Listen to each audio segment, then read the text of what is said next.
بسم اللہ الرحمن الرحیم۔ لوگ پوچھتے ہیں کہ اپنے مردوں کے اصال ثواب کیسے کریں، تو ہم نبی کریم صلی اللہ علیہ وسلم کی حدیث سے معلوم کرتے ہیں کہ آپ صلی اللہ علیہ وسلم کیا فرماتے ہیں اس سلسلے میں۔ صحیح مسلم حدیث 1631 ابو ہریرہ رضی اللہ عنہ سے روایت ہے کہ نبی کریم صلی اللہ علیہ وسلم نے فرمایا، انسان جب فوت ہو جاتا ہے تو اس کا عمل منقطع ہو جاتا ہے، کٹ جاتا ہے، سوائے 3 عملوں کے۔ پہلا، صدقہ جاریہ، مثلا مسجد بنوا دینا، کنواں کھدوا دینا یا مدرسہ بنا دینا، یا کوئی ایسا کام جس سے لوگوں کو فائدہ ہو، صاف پانی کا پلانٹ لگوا دیا، ایسے درخت لگا دیا، ایسے عمل جس سے لوگ فائدہ اس کے مرنے کے بعد فائدہ اٹھائیں۔ نمبر 2، ایسا علم جس سے لوگ فائدہ اٹھائیں، قرآن پاک کا علم، حدیث کا علم، جو وہ چھوڑ کر جائے گا تو اس کے شاگرد جو ہیں وہ آگے اپنے شاگردوں کو پڑھائیں گے، وہ اسی طرح سلسلہ چلتا رہے گا۔ حدیث کا بھی جس نے علم چھوڑا وہ دوسروں کو پہنچایا، وہ اس کے شاگرد جو ہیں وہ اسی طرح پہنچاتے رہیں گے اور لوگوں کو فائدہ ہوتا رہے گا اور اس کو مرنے کے بعد بھی ثواب ملتا رہے گا۔ نمبر 3، نیک بیٹا یا بیٹی جو بعد میں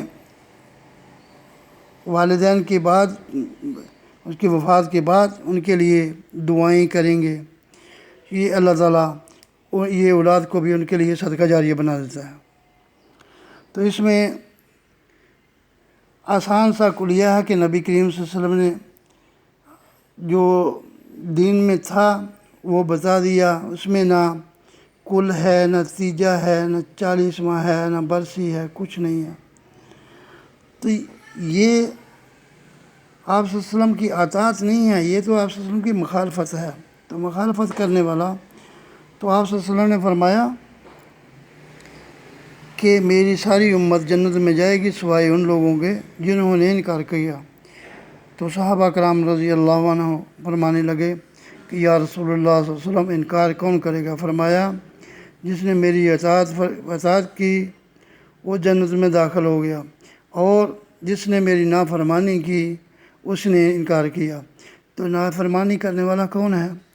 جو اطاعت کو چھوڑ کر اپنے پاس سے مسئلے بناتا ہے۔ تو ہمیں تو جو آپ صلی اللہ علیہ وسلم فرما دیں وہ کرنا چاہیے، نہ کہ ہم اپنے پاس سے مسئلے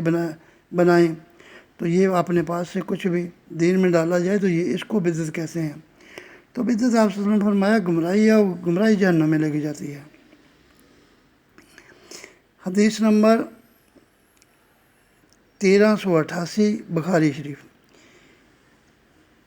نبی کریم صلی اللہ علیہ وسلم کے پاس ایک آدمی نے آ کر پوچھا کہ یا رسول اللہ صلی اللہ علیہ وسلم، میری ماں کا انتقال ہو گیا،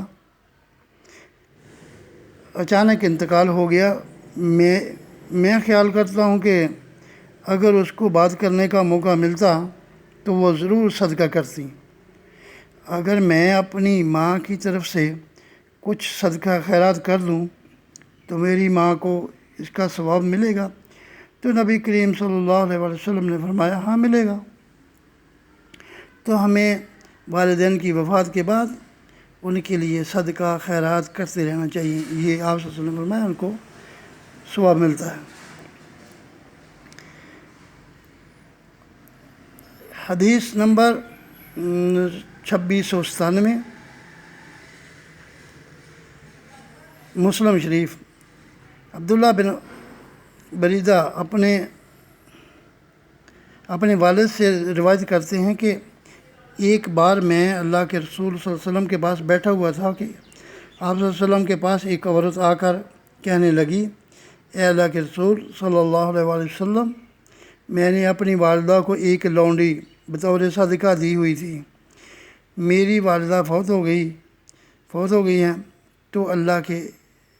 نبی میں صلی اللہ علیہ وسلم نے فرمایا آپ کا اجر پکا ہو گیا۔ تو اس نے کہا اے اللہ کے رسول صلی اللہ علیہ وسلم اس کے ذمے 1 ماہ کے روزے تھے، کیا میں ان کی طرف سے روزے رکھوں؟ تو آپ صلی اللہ علیہ وسلم نے فرمایا ہاں ان کی طرف سے روزے رکھو۔ اس عورت نے پوچھا اے اللہ کے رسول صلی اللہ علیہ وسلم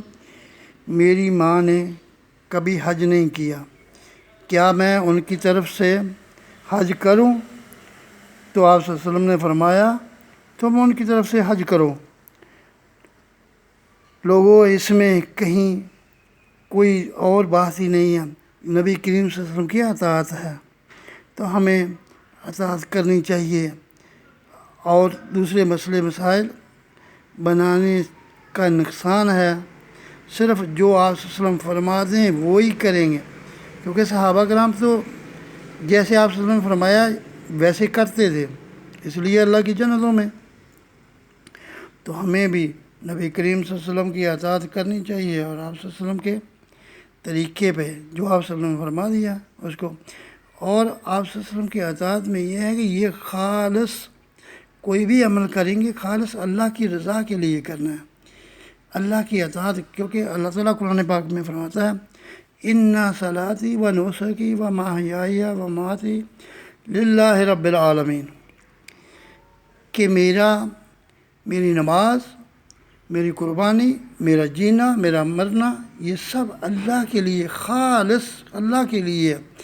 کسی بزرگ کے لیے، کسی نبی کے لیے، کسی کا نہیں ذکر ہے، صرف اللہ تعالیٰ فرماتا ہے تم صرف میری رضا کے لیے، میرے لیے سب کچھ، کیونکہ ہے ہی سب کچھ اللہ کا، تو اللہ کے لیے وہ کرنا ہے، کوئی بھی کام کرنا ہے اللہ کے لیے خالص، کیونکہ قبول اللہ تعالیٰ پھر ہی کرتا ہے کہ اللہ کے نبی کے طریقے پہ ہو، اللہ تعالیٰ قبول کرے گا۔ اور حدیث نمبر 1967 صحیح مسلم، عروہ بن زبیر رضی اللہ عنہ فرماتے ہیں کہ ہم عائشہ رضی اللہ عنہ فرماتی ہیں کہ آپ صلی اللہ علیہ وسلم نے سینگوں والا مینڈا لانے کا حکم دیا، پھر ایسا مینڈا قربانی کے لیے لایا گیا تو نبی کریم صلی اللہ علیہ وسلم نے فرمایا عائشہ چھری لاؤ اور پتھر پر تیز کر کے لانا، تو آپ صلی اللہ علیہ وسلم کو آپ صلی اللہ علیہ وسلم نے چھری لے لی، تو اور جب ذبح کرنے لگے تو مینڈے کو پکڑا، لٹایا، اور پھر بسم اللہ واللہ اکبر پڑھا، اور اللہ سے دعا کی اے اللہ محمد صلی اللہ علیہ وسلم کی طرف سے اور آل محمد کی طرف سے اور امت محمد کی طرف سے قبول فرما۔ تو آپ صلی اللہ علیہ وسلم اس کے بعد اس کو ذبح کر دیا۔ تو یہ اس سے پتہ چلتا ہے کہ آدمی، کیونکہ آپ صلی اللہ علیہ وسلم نے فرمایا آپ صلی اللہ علیہ وسلم نے فرمایا محمد صلی اللہ علیہ وسلم کے لیے اور آل محمد کے لیے اور امت محمد، اس میں زندہ بھی آتے ہیں اور فوت شدہ بھی آتے ہیں، تو ہم زندوں کے لیے بھی، زندوں کی طرف سے بھی قربانی کر سکتے ہیں، اور جو فوت ہو چکے ہیں ان کی طرف سے بھی کر سکتے ہیں۔ تو ہمیں نبی کریم صلی اللہ علیہ وسلم کے یہ طریقوں پہ عمل کرنا چاہیے اور اطاعت کرنی چاہیے، جیسا کہ صحابہ کرام کرتے رہے، اور اللہ تعالیٰ ہماری اس عمل کو سننے والوں کے اللہ تعالیٰ ہم سب کو ہدایت عطا فرمائے، اور ہمیں نبی کریم صلی اللہ علیہ وسلم کی اطاعت کرتے ہوئے زندگی گزارنے کی توفیق عطا فرمائے، آمین یا رب العالمین۔